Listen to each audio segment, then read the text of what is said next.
নমস্কার, আপনারা দেখছেন গ্লোব টিভি, সবার পাশে সবার সাথে। গ্লোব নিউজ নিয়ে এখন আমি সুপর্ণা রয়েছি আপনাদের সঙ্গে। এক নজরে দেখে নেব আজকের বিশেষ খবর। স্বাধীনতার পর নিজ ভূমি পেল উদ্বাস্তুরা। কপালে চিন্তার ভাঁজ পর্যটন ব্যবসায়ীদের। আবারও বড় সড় ভাঙন কংগ্রেসে। হাওড়ায় ইন্টার ক্লাব ক্যারাটে চ্যাম্পিয়নশিপ। স্কুলের বার্ষিক অনুষ্ঠানে রক্তদান শিবির।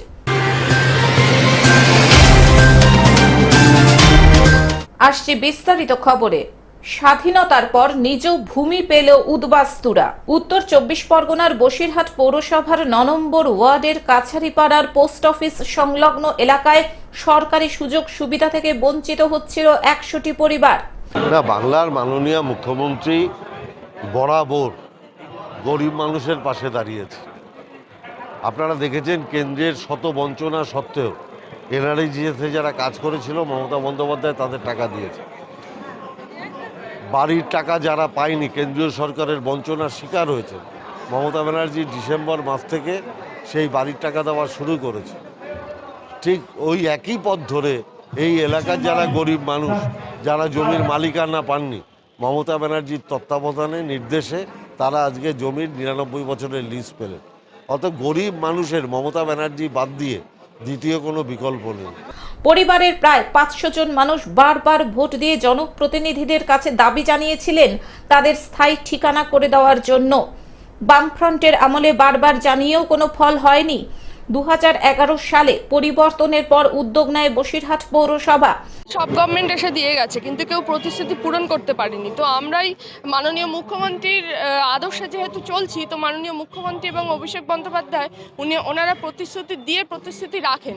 তো সেই পথ ধরে আমি চেষ্টা করেছি সব প্রতিশ্রুতিটা রাখার জন্য। তাদের নাম ঠিকানা সরকারিভাবে লিপিবদ্ধ করা হয়। বসিরহাট মহকুমা শাসক আশিস কুমার, বসিরহাট পৌরসভার চেয়ারম্যান অদিতি মিত্র রায়চৌধুরী, 9 নম্বর ওয়ার্ডের কাউন্সিলর সোমা দাস বিশেষ করে এ বিষয়ে উদ্যোগী নেন।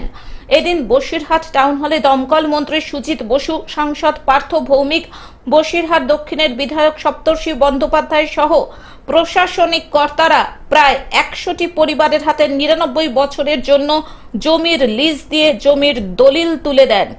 কাগজটা আমাদের হাতে দিয়েছে, আমরা এই কাগজটা পেয়ে অত্যন্ত খুশি। বা আমাদের বাপ ঠাকুরদারাও এখানে থেকে গেছেন, বা তার উত্তরসূরি অবস্থায় আমরা তার ছেলেরা এই কাগজটা পেয়ে আমরা খুবই খুশি। স্বাধীনতার পর এই প্রথম নিজ ভূমি পেয়ে খুশি। এরপরে সরকারিভাবে ঘর তৈরি হওয়ার পরিকল্পনা আছে। মঞ্চ থেকে এমনটাই ঘোষণা করেন রাজ্যের দমকল মন্ত্রী সুজিত বসু। আমি তো বলছি, আমাদের সরকারের যিনি প্রধান মমতা বন্দ্যোপাধ্যায়, তিনি প্রকৃত গরিব মানুষের বন্ধু। আজকেও বসিরহাটে প্রমাণ হলো যে বসিরহাট মিউনিসিপ্যালিটির তাদের কিছু জায়গায় বহুদিন ধরে লোক বসেছিল, প্রায় বসেছিল 100 বছরের কাছাকাছি।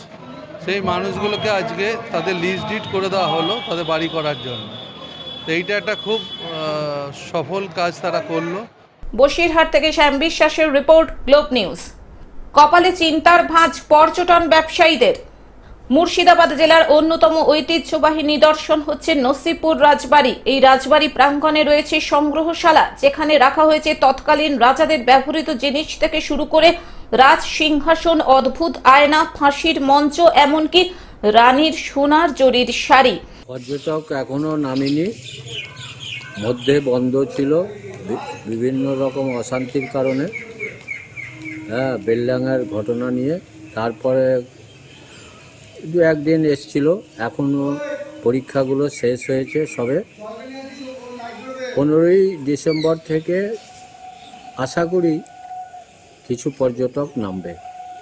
এখানে এলে পর্যটকেরা সংগ্রহশালা দেখার পাশাপাশি রাজ সেরেস্তা দেখেন এবং রাজবাড়ি প্রাঙ্গণে অবস্থিত 33 কোটি দেবদেবীর মন্দিরও দর্শন করেন এবং রাজবাড়ির মনোরম পরিবেশে গা ভাসাতে দেখা যায় পর্যটকদের। মাত্র 20 টাকার টিকিট কাটলেই এই রাজবাড়ির অন্দরমহলে প্রবেশ করেন পর্যটকেরা। তবে এই বছর শীত পড়লেও ডিসেম্বরের শুরুতে তেমন পর্যটকের ভিড় লক্ষ্য করা যাচ্ছে না এখানে, যার জেরে কপালে চিন্তার ভাঁজ গাইড টোটো চালকদের। আমাদের এখানে এখনো তো স্কুলের পরীক্ষা নানা রকম সব এসে তো লোকজন এখনো হচ্ছে না সেরকম। 15 তারিখের পর থেকে ছুটি হলে লোকজনটা একটু বেশি হবে, তখন আমরা একটু যাই হোক ভালো আশা করব যে লোকজন হচ্ছে। আচ্ছা, কতটা আশায় আছেন? আশায় তো আমরা আছি যে একটু ভালোভাবে যদি চলে, তার জন্য নির্ভর করে এই পর্যটকদের উপরই সব। পর্যটন ব্যবসায়ীরা জানাচ্ছেন পর্যটক কম আসার কারণে তাদের রুজি রুটিতে টান পড়েছে। যদিও তারা আশাবাদী ডিসেম্বরের শেষের দিকে পর্যটকদের ভিড় বাড়বে। ভালো লাগছে, বেশ ভালো লাগছে। এইসব জায়গাগুলো রয়েছে এখানে ভেতরে, মানে ফাঁকা ফাঁকা একদম।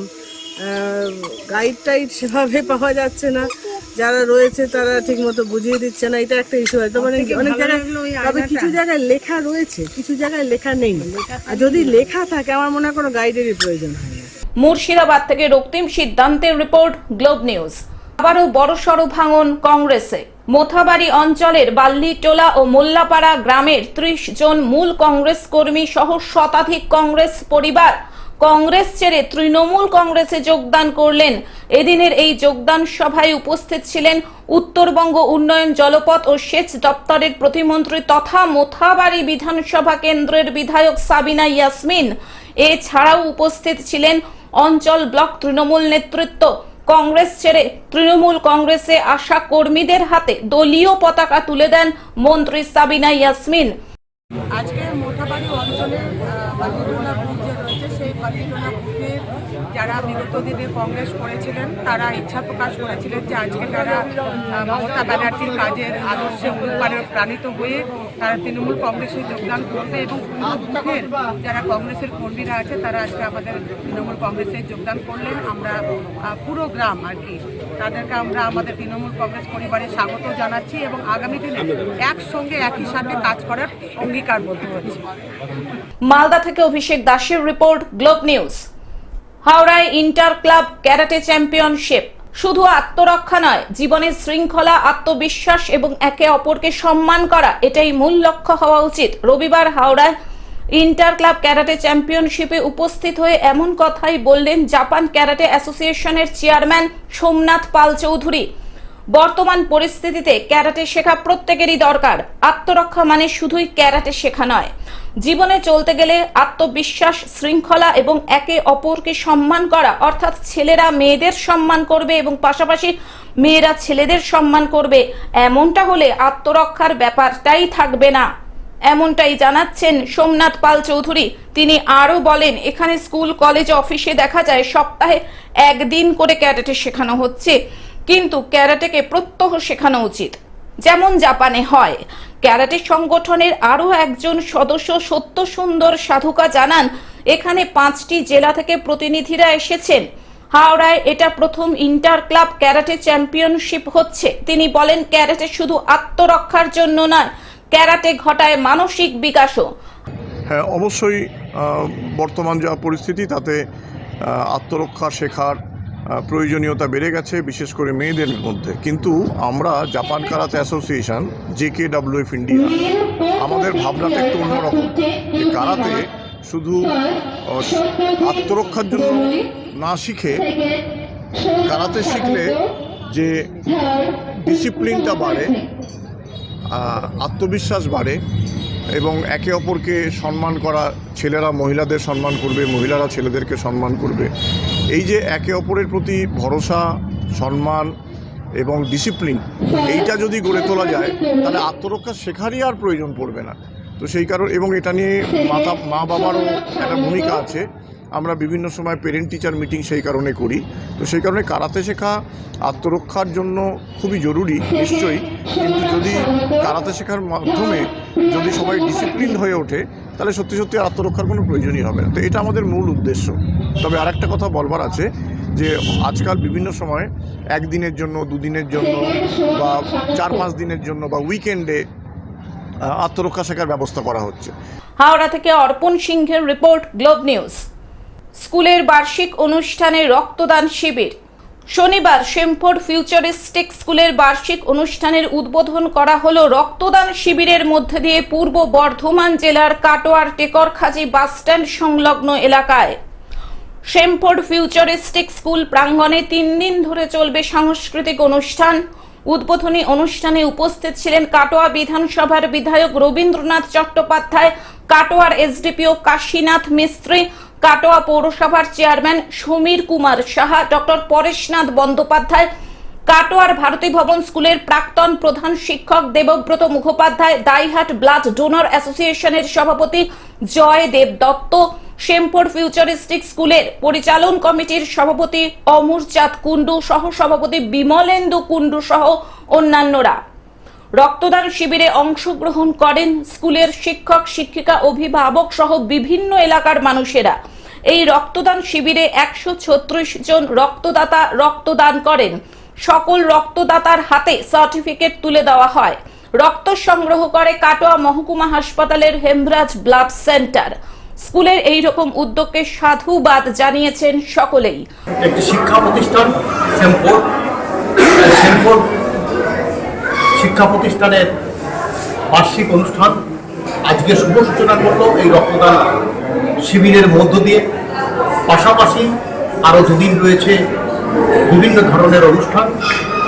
আজকে 100-র উপরে রক্তদান করবেন।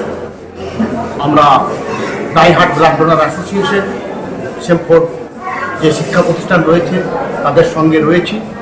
আমরা চাইছি আগামী দিনে এখনো ক্যাম্প চলছে নাকি? এখনো ক্যাম্প চলছে। 100-র উপরে রক্তদাতা রক্ত দিয়েছেন, এখনও লাইনে অনেক কজন আছেন, তারাও রক্ত দেবেন। আমরা আজকের এই মঞ্চ থেকে আবেদন রাখছি যে আমাদের রাজ্য সম্মেলন রয়েছে 17 থেকে 19শে জানুয়ারি বোলপুর শহরে।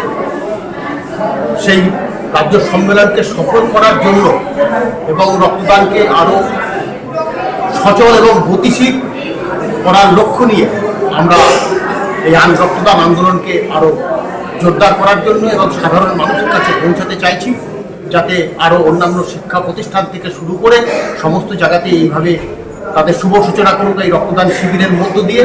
কাটোয়া থেকে রাহুল রায়ের রিপোর্ট, গ্লোব নিউজ।